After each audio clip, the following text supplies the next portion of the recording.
Hello friends, स्वागत है आपका आपके अपने YouTube channel S Kumar gardening में। इस चैनल पे आपको फ्रूट, फ्लावर और वेजिटेबल्स की ग्रो केयर एंड ग्राफ्टिंग के अपडेट लगभग रोज़ाना मिलते हैं।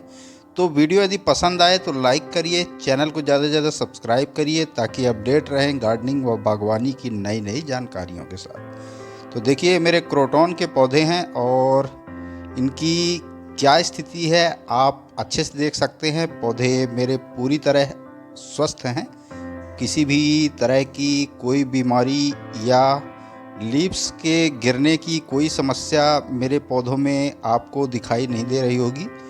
पौधों में पत्तियां जो हैं बिल्कुल चमकदार हैं, कोई भी पत्ती खराब आपको इस प्लांट पे दिखाई नहीं दे रही होगी। तो मैंने अपने क्रोटॉन के पौधे का कैसे ध्यान रखा, और आप यदि क्रोटॉन के पौधे आपने लगाए हुए हैं या लगाने के लिए सोच रहे हैं तो आपको ये वीडियो ज़रूर देखना चाहिए ताकि आप एक स्वस्थ पौधा अपने गार्डन में लगा सकें। तो क्रोटॉन की बहुत सी वैरायटीज़ आपको मार्केट में, नर्सरी में आसानी से मिल जाएंगी। तो देखिए, मेरे पास दो वैरायटी के क्रोटॉन हैं और आगे चल के मैं अपने कलेक्शन में और भी क्रोटॉन के नए नए वैरायटीज़ शामिल करूंगा और उनकी जानकारियां समय टू समय आपके साथ शेयर करूंगा। तो अभी देखिए, जो पौधे हैं मेरे पास, तो उनका आप कैसे ध्यान रखेंगे, और यदि आप क्रोटॉन का पौधा अपने बागान में लगाना चाह रहे हैं तो आप किस तरह लगा सकते हैं, उसकी ए टू जेड जानकारी सरल भाषा में, सरल शब्दों में मैं आपको देना चाहूँगा। तो देखिए, मैंने एक प्लांट पे अपने वाटरिंग कर रखी है और दूसरा प्लांट सिर्फ दिखाने के उद्देश्य से कि क्रोटॉन में आपको वाटरिंग का सबसे ज़्यादा ध्यान देना रहता है। फर्टिलाइज़र का आप थोड़ा कम ध्यान रखेंगे तो चल जाएगा, मगर यदि पानी का और सनलाइट का आपने ध्यान नहीं दिया तो आपके पौधे में ग्रोथ सही ढंग से नहीं होगी। उसकी पत्तियों में जो रंगत देखने को मिलनी चाहिए वो नहीं मिलेगी। तो देखिए, इस पौधे में आप जो है, ऊपर की मिट्टी पूरी तरह से सूखी हुई है, तो आपको लग रहा होगा कि इस पे वाटरिंग कर दी जाए, लेकिन आपको ऐसा नहीं करना है। मिट्टी जब आपकी अच्छे से सूख जाए, भलाए इस समय गर्मी पड़ रही है, जैसे आप नॉर्मल पौधों की वाटरिंग करती हैं, क्रोटॉन को उस तरह की वाटरिंग आपको नहीं करनी है। यदि आप उस तरह की नॉर्मल पौधों की तरह इस पौधे की भी वाटरिंग करेंगे तो आपका पौधा रूट रॉट की शिकायत हो जाएगी और पत्तियां जो है वो झाड़ने लगेगा और कुछ समय में आपका पौधा रूट रॉट के चलते ख़राब हो जाएगा। तो यदि आप भी चाहते हैं कि आपका पौधा इसी तरह, जिस तरह का यह प्लांट आप देख रहे हैं, इसकी सभी लीव्स पूरी तरह स्वस्थ हैं और किसी भी तरह का कोई शौक इन पौधों पे दिखाई नहीं दे रहा है, यदि आप भी चाहते हैं तो वाटरिंग का आपको खास ध्यान देना है। सनलाइट की बात कर लेते हैं, तो सनलाइट इस पौधे को या तो मॉर्निंग की एक आध घंटे की लगे या शाम के वक्त की एक आध घंटे की लगे। इससे ज़्यादा की सनलाइट इस पौधे को, खासकर दोपहर की धूप, तो इस पौधे के लिए बिल्कुल बहुत ही खतरनाक है। तो ये चीज़ आपको ध्यान रखनी है कि यदि क्रोटॉन प्लांट आपने लगाया है तो आपको इसे ऐसी जगह पर प्लांट करना है जहां मॉर्निंग की 1 से 2 घंटे की धूप या इवनिंग की 1 से 2 घंटे की धूप इस पौधे पर लगे, तो आपको भी अपने बागान में एक स्वस्थ क्रोटॉन का पौधा, जिस तरह आप देख रहे हैं, इस तरह का स्वस्थ पौधा मिलेगा।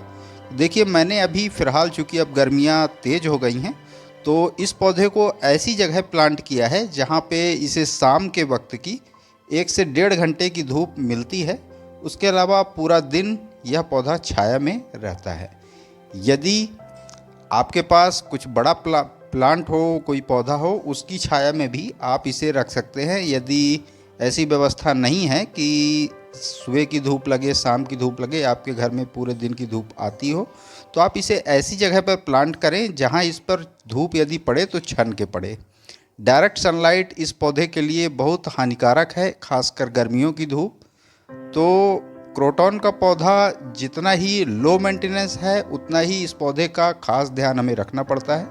खास ध्यान की बात करें तो सनलाइट और वाटरिंग का खास ध्यान इस पौधे के लिए बहुत ज़रूरी होता है। तो इस समय चूँकि गर्मियाँ पड़ रही हैं और क्रोटोन में ग्रोथ अच्छी होती है गर्मियों में, अन्य मौसम की अपेक्षा, बारिश के समय या ठंड के समय की अपेक्षा गर्मियों में यह पौधा ज़्यादा अच्छे से ग्रोथ करता है। तो आज हम अपने फर्टिलाइज़र भी अपने पौधे को अप्लाई करेंगे और उसकी जानकारी भी आपको देंगे कि आखिर आप क्रोटोन के पौधे को, यदि आप भी क्रोटोन का एक स्वस्थ पौधा अपने गार्डन में चाहते हैं, तो आप किस प्रकार के फर्टिलाइज़र अपने पौधे को दें, कैसे ध्यान रखें, इसी सभी विषयों पे हम बात करेंगे। तो देखिए, मेरे पौधे की मिट्टी जो है अभी इसमें हल्की नमी है, तो इस तरह की मिट्टी यदि है आपके क्रोटोन में तो आपको वाटरिंग अभी अपने पौधे की नहीं करनी है। तो चूँकि पौधे को हमारे एसिडिक सॉइल पसंद है, तो सबसे सस्ता उपाय है नींबू के छिलके। आप इसकी मिट्टी में टाइम टू टाइम थोड़ा सा दबाते रहें, धीरे धीरे डिकम्पोज होते हैं और आपकी मिट्टी को एसिडिक बनाए रखते हैं। और एसिडिक सॉइल चूँकि हमारे क्रोटोन के पौधे को बहुत अच्छी लगती है इसलिए, और इसके पौधे की पत्तियों में अच्छी चमक आती रहे इसलिए टाइम टू टाइम इसे आप पानी के प्रेशर से या कॉटन का कपड़ा ले लीजिए, उसकी सहायता से आप इसकी पत्तियों को हल्का हल्का पोंछ दीजिए, तो और भी निखर के आपके पौधे में कलर आएगा। तो बात कर लेते हैं कि मैं अपने पौधों को क्या फर्टिलाइज़र देता हूं।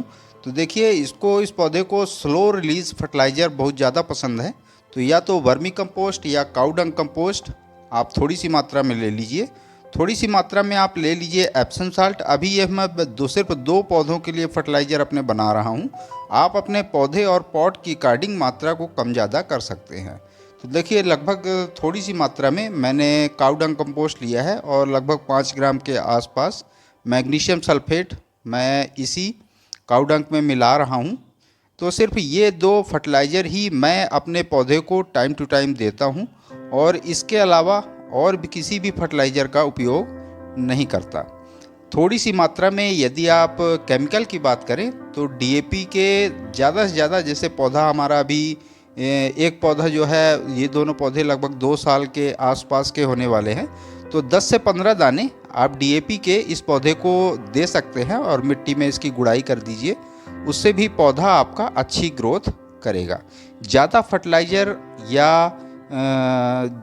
जैसा कि मैंने कहा कि इन पौधों को स्लो रिलीज़ फर्टिलाइज़र ही ज़्यादा पसंद है, तो आप ज़्यादा केमिकल खाद या बार बार खाद दे के अपने पौधे को जल्दी ग्रोथ बढ़ाने के चक्कर में ख़राब ना कर लें, इस चीज़ का आपको ध्यान रखना है।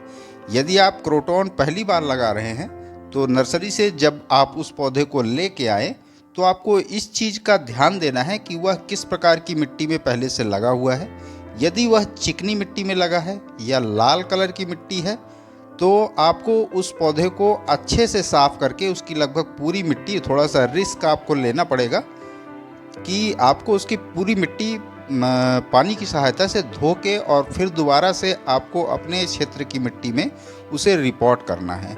यदि वह लोकल नर्सरी में कटिंग से तैयार पौधा है तो साधारण सी बात है कि आपके यहाँ की मिट्टी ही होगी, तो उसकी मिट्टी फिर आपको निकालने की ज़रूरत नहीं है। मगर यदि वह चिकनी या लाल मिट्टी में लगा हुआ है तो फिर आपको उस मिट्टी को पूरी तरह से निकाल देना है, उसके बाद ही अपने पौधे को ट्रांसप्लांट करना है। मिट्टी इसकी जब बनाइए तो 30% आप इस पर काऊ डंग कंपोस्ट, 30% नॉर्मल गार्डन सॉइल, 20% रेत और 20% कोकोपीट, इन सभी को मिला के आप सॉइल मिक्स बनाइए और अपने पौधे को लगाइए, आपका पौधा अच्छे से चलेगा। देखिए, थोड़े से डीएपी के कुछ दाने भी मैं ऐड कर लेता हूं, जैसे कि मैंने कहा 10 से 15 दाने। तो इतना ही फर्टिलाइज़र इस पौधे को आप 2 से 3 महीने में यदि प्रोवाइड करेंगे, आपका पौधा अच्छे से स्वस्थ रहेगा। तो आशा करता हूं क्रोटोन प्लांट के विषय में दी गई यह छोटी सी जानकारी आपको ज़रूर पसंद आई होगी। पसंद आई तो लाइक करिए, कमेंट करिए, अपने गार्डनिंग लविंग दोस्तों के साथ शेयर करिए। चैनल पे यदि पहली बार आए हैं तो प्लीज़ चैनल को सब्सक्राइब जरूर करिए। बेल यानी घंटी के बटन को ऑल पे प्रेस करिए ताकि बागवानी व गार्डनिंग से रिलेटेड ऐसी ही रोचक व जानकारीप्रद वीडियो का नोटिफिकेशन आपको समय समय पर मिलता रहे। तो अभी के लिए फ़िलहाल इतना ही। वीडियो में अभी तक बने रहने के लिए बहुत बहुत धन्यवाद। Thank you.